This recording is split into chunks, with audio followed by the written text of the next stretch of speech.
السلام علیکم. د جې 91 د نه مهمې خبرو کې او پر بیا تاسو ته ورکړې مهمې خبرو کې اولین خبر تاسو درکو چې په اسلام آباد مترپوتنا پنجاب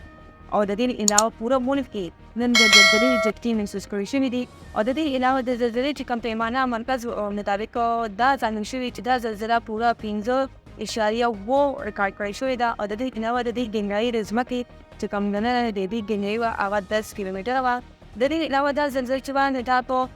مکمانیه کې، هانوال کې، بایوال کې، جنید کې، د دې علاوه نور چې کوم علاقې لکه ملتان شو، لاهور شو، فیصل آباد او مینوال شو او د دې علاوه نور کوم داسې نور علاقې دي چې په هغې کې د زلزلې جھٹکې محسوس شوي دي. اوس تاسو درکو بل خبره په ملک کې د سرو قیمت چې دی هغه یو پیر بیا اضافه پکړل شوې ده او د نن نه پس د سرو قیمت چې دی نه هغې پوره قیمت دی هغه 2300 روپۍ 2300 روپۍ مې ځان شوي دي. د دې علاوه چې د یو تورې قیمت چې کوم دی لکه د هغې 2300 روپۍ پکې اضافه شوې ده. هغې نه بعد د هغې پوره قیمت راغی 2,64,000 روپو ته ورسېدو او د دې نه علاوه د 10 ګرامو سره چې د هغې دام چې کوم دی قیمت چې دی نه هغه پوره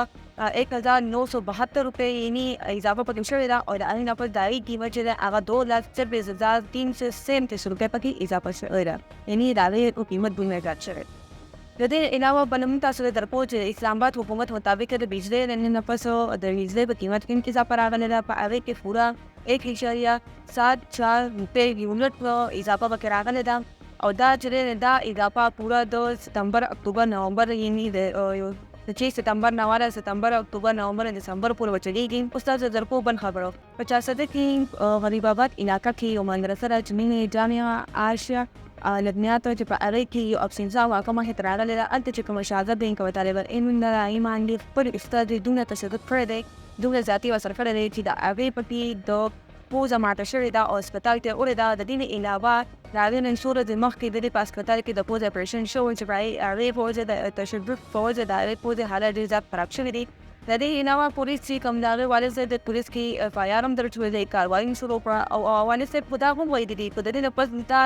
دا کاروایي ونه شوله موږ د انصاف نه نه شو نو موږ به احتجاج. اوس تاسو درکو ټولو هغې خبره پېښور کې یعنې خیبرپختونخوا کې د منکی پاکس چې کوم مرض دی له هغې کې پوره 15 رپورټه مخې ته راغلي دي. یعنې 33 ساله یو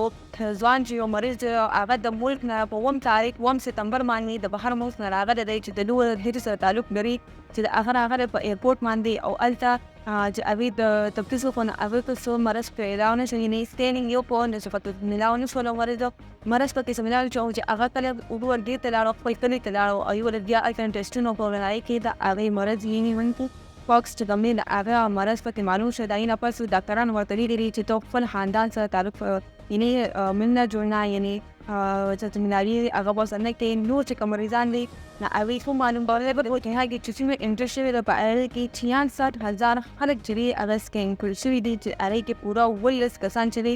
نو هغه هم سکین شوي او پوره پکې 15 رپورټه پکې پوزیټیو راغلي چې په هغې کې مطلب دا دی چې دې کې دا کوم مرض موجود دی. د جې 91 د دې مهمې خبرو را د تاسو ته غواړم اجازه د لوی الله پامان.